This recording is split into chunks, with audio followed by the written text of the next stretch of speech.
¿La primavera suele ser un punto de encuentro para los alérgicos?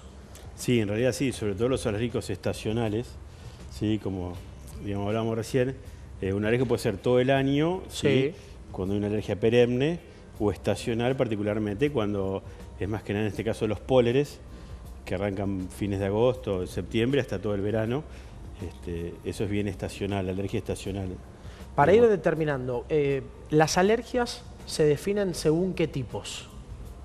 No, bueno, según el órgano de choque donde abarque, ¿sí? Bien. Tenés la congestión nasal, estornudos, picazón nariz o hidrorrea, que es la rinitis alérgica, sí. El asma bronquial, alérgica o no, las dermatitis atópicas, los eczemas atópicos, las urticarias, ¿sí?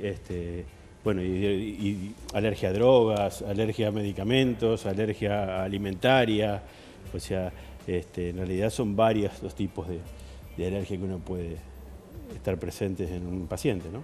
Y en la primavera, puntualmente, para aquellos que, como en mi caso, nos agarra alergia, en los cambios de estación en realidad, porque me ha pasado también en la transición al otoño, por ejemplo, ¿qué tiene que ver? Digo, ¿es el polen, es el aire?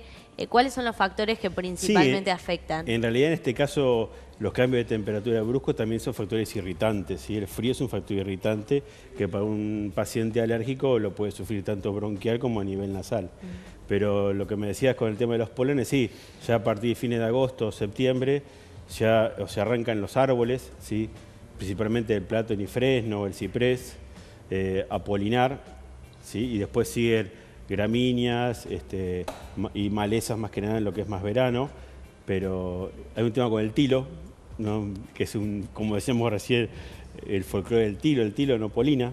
Claro. Lo que pasa es que tiene un perfume y se asocia a plátano y fresno, claro. Pero bueno, uno lo asocia con el perfume, es más oleoso, si uno agarra las pelotitas del tilo, uno se quedan pegadas, o sea que para... ¿Es un falso mito entonces en La Plata lo del tilo? Tal cual, sí, sí. Porque lo que pasa es que para que poline tiene que ser, se llama aeroalergenos, o sea, están en el aire, en el ambiente. Claro. ¿Sí? Entonces, si es pesado, oleoso, cae y se queda en el piso. Claro. ¿Sí? Lo que pasa es que se asocia por el perfume. ¿Sí? O sea, otros árboles que no tienen su perfume, uno no se da cuenta.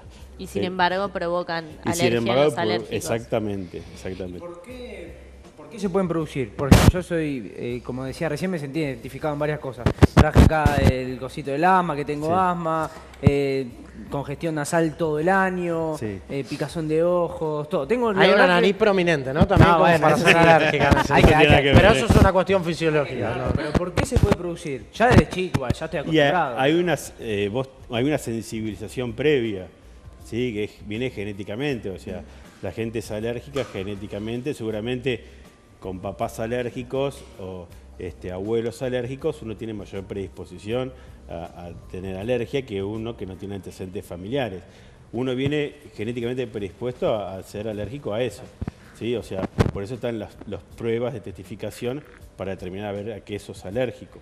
O sea, eso ya viene. Ahora bien, existe la otra parte que es, por ejemplo, yo veo gente que viene a estudiar acá en La Plata, ¿sí? Chicos de afuera, que en su pueblo o en su ciudad no son alérgicos, si vienen acá sí, porque se empiezan a sensibilizar a lo que es acá alergia de La Plata. O mismo nosotros, cualquier persona alérgica va a Córdoba y no tiene síntomas. Claro. ¿Sí? ¿Por qué? Porque es un ambiente diferente, pero si esa persona se queda un año o más tiempo, claro, se empieza a sensibilizar a eso.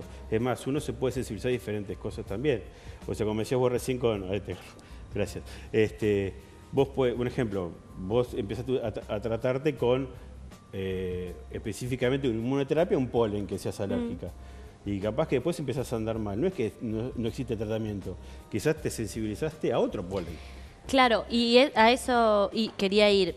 También pueden ser distintos tipos de alergia, por ejemplo, una persona que en algún momento se brotaba, ya sea por nervios, no es alergia, pero como con una tendencia a la alergia de la piel, puede pasar que en algún momento traspase a la alergia de la nariz o de los ojos. Claro, en realidad es una respuesta multiorgánica, ¿sí? O sea, es una respuesta exagerada, ¿no? La alergia a uno que vos ingresa por cualquier vía, ¿sí? Respiratoria, cutánea, lo que fuera. El que es alérgico puede tener más de una alergia, ¿sí? O sea, manifestaciones, digamos, ¿no? Claro. En la piel, como deciste, una urticaria, una dermatitis, un eczema atópico, una rinitis, bueno, un paciente rinítico con asma, ¿sí? O sea, hay asociaciones también. Uno tiene mayor predisposición también a padecer ciertas cosas. Y en el caso de los alimentos, ¿puede pasar que alguien se vuelva alérgico de un momento para el otro en la vida a algún alimento en Sin particular? precedente, claro. ¿Sin precedente? Mirá, en los adultos es raro, ¿sí? O sea, más que nada es en los chicos la alergia alimentaria. Lo que pasa es que hay reacciones cruzadas de alimentos con componentes, ¿sí? Con otras cosas, por ejemplo, lo que es frutos secos con lácteos, por ejemplo. Hay asociaciones, digamos, de proteínas que químicamente son similares, entonces no es que vos seas alérgico a una sola cosa. Claro. Eso es lo complicado también, ¿no? Para los diagnósticos. Pero por lo general la alergia alimentaria es más frecuente en chicos. En adultos por ahí lo que se ve mucho hoy por hoy son las intolerancias, quizás, manifestaciones en piel, pero quizás por ahí con todo lo que sea conservantes, colorantes, químicos, manipulados genéticamente. O sea, por ejemplo, vos agarrás una fruta que no es de estación y, por ejemplo, mandarina, un ejemplo, te doy un cítrico, Sí. tenés todo el año, antes del invierno. Claro. Entonces eso está genéticamente, entonces hay que tener cuidado con alimentos transgénicos. Y el cuerpo de alguna manera lo rechaza, entonces sí, claro, se produce una esa alergia. manifestación, Claro, claro. ¿sí? O sea, a veces no es alérgico específico, sino se llama pseudoalergia. Se trata de la misma manera, pero quizá, obviamente el diagnóstico capaz que lo haces, ¿sí? O sea, porque no te tenés que quedar con eso. O sea, pero digamos, tenés que tener pensado el otro también, ¿sí? La parte química. Y en los últimos años, a mayor crecimiento de ese tipo de industria y de adulterar un montón de productos y de procesos, ¿da también los resultados de muchas más alergias o de gente que contrae ciertas alergias o ciertas irritaciones? No, por ahí hay etapas. Por ejemplo, una etapa que tenías más consultas de piel, ¿sí? Con urticarias o eczemas, que rinitis, ¿viste? Son etapas. Por ahí rinitis tenés más que nada ahora, quizás en su momento el cambio de temperatura de otoño-invierno, sí. Y urticarias por ahí todo el año. O sea, varía, yo creo que varía. Y también existe la automedicación, ¿no? O sea, digamos que uno se brota, tiene una roncha, va y se, digamos, claro. Grave error. Lo cual no es recomendable. Sí, tal cual, exactamente. Claro. Hablabas de aquellos alérgicos hereditarios y aquellos que no tienen antecedente. ¿Se ha podido establecer un porcentaje? Digo, ¿en qué porcentaje generalmente está vinculado a una herencia? Poner un 60% más que uno. Bastante más elevado. Sí, no, sí, ni hablar. Sí. O sea, ya sabemos a quién ir, ¿no? A aquellos que tienen Echar algún tipo de alergia. culpas. O aquellos que son alérgicos, Laucha, en tu caso, trata de no ¿Me voy a curar algún familia. día? ¿Cómo? Buena ¿Me voy a pregunta. curar algún día? Y sí. No, Tenés lo que que digo, poner hay tu medicamentos que por ahí momentáneamente, qué sé yo, con el Ventolin, con el asma, o hay, sí, sé que no es bastante bueno, pero... No. o hay algunas... Sí, es bueno, hay que saber usarlo. Las Sí. pastillas para la descongestión nasal y esas cosas, pero en un proceso largo, ¿se puede? Sí, se revierte. Hay tratamiento. Hay tratamiento específico que hace el alergista, que es la inmunoterapia. O sea, vos tenés lo sintomático, como vos dijiste, los aerosoles, cualquiera, Claro. o antialérgicos, pero el tratamiento específico para el alérgico es la inmunoterapia. O sea, contra los alergenos, la desensibilización, ¿sí? O sea, que la hace el especialista en realidad, o sea, lo que uno es alérgico. ¿Y hay casos extremos de alergia que puedan ser complicados para la salud? Ya sean por alimentos, por estación. Y no, a nivel, digamos, nasal, o sea, como decir por estación, no. Lo que hay más que nada es la alergia a medicamentos, hay menópteros, la abeja, la avispa, la hormiga colorada, ponele, lo que es la anafilaxia, que es la urgencia. Claro. ¿Sí? Y bueno, en el caso de una crisis de asma, pero hoy por hoy es urgencia, creo que con los tratamientos que hay puede haber una hiperreactividad o una crisis, pero no creo que hoy por hoy llegue a ser mortal como antes. ¿Y no tendrían que en algunos casos hacerse estudios previos? Por ejemplo, ahora me acuerdo de un caso cercano de una persona que tenía alergia a un componente que está en el ibuprofeno y en otros medicamentos, y por tomar un día se brotó y bueno, y tuvo un síndrome de Steven Johnson que casi la lleva a la muerte. Está y bien. ella no sabía hasta ese momento que tenía esa alergia. Para que haya alergia tiene que haber primero una exposición previa. O sea, cuando vos ingeriste por primera vez cualquier cosa, alimento o medicamento, es raro que haga una manifestación alérgica. Lo que hace el organismo es crear anticuerpos contra eso que ingiere, ¿sí? Claro. por cualquier vía. Entonces lo guarda en su memoria, se llama memoria inmunológica. Cuando vuelve a ingresar, segunda, tercera, cuarta vez, ¿sí? Ahí es donde reacciona.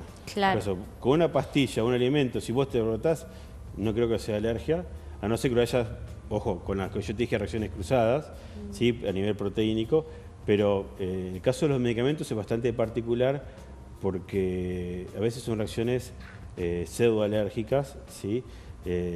Es un tema bastante complicado la alergia a medicamentos, a los que fuera, sobre todo los antiinflamatorios, como vos dijiste, pero por lo general tiene que haber una primera exposición para que haya una reacción alérgica, ¿sí? O sea, la memoria inmunológica, entonces los anticuerpos claro, y ahí no se puede prever, porque si vos ya tomaste y nunca te hizo nada y de pronto Claro, ocurre mucho con los vez. antibióticos. Hay que ver también, por ejemplo, uno ve muchos chicos, ¿sí? Que viene porque tomó una amoxicilina, ¿sí?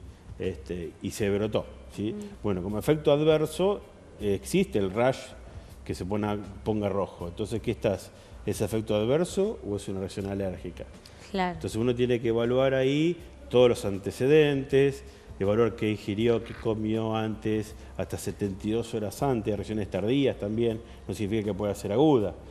Entonces, por eso yo en las clínicas donde he estado, le digo a los chicos de guardia, digo, no se queden con el tratamiento por guardia porque está en reacción tardía, ¿sí? O sea, eso es importante, uno se va a su casa tranquilo, bien, y a las 24, 48 horas de nuevo se brota. Claro. Entonces, tenés que evaluar si estás frente a una reacción adversa o una reacción alérgica a medicamentos, ¿sí? Claro. Según la manifestación, o sea, digamos, la reacción adversa vos sabés que la vas a padecer, que la podés. Por ejemplo, tomás un medicamento y te cae y que produzca acidez, ¿sí? Hay muchos en el mercado que todos sabemos que dan acidez. Entonces, eso vos lo sabés que te puede producir. La reacción alérgica, vos no la sabés. O sea, es de una presentación diferente.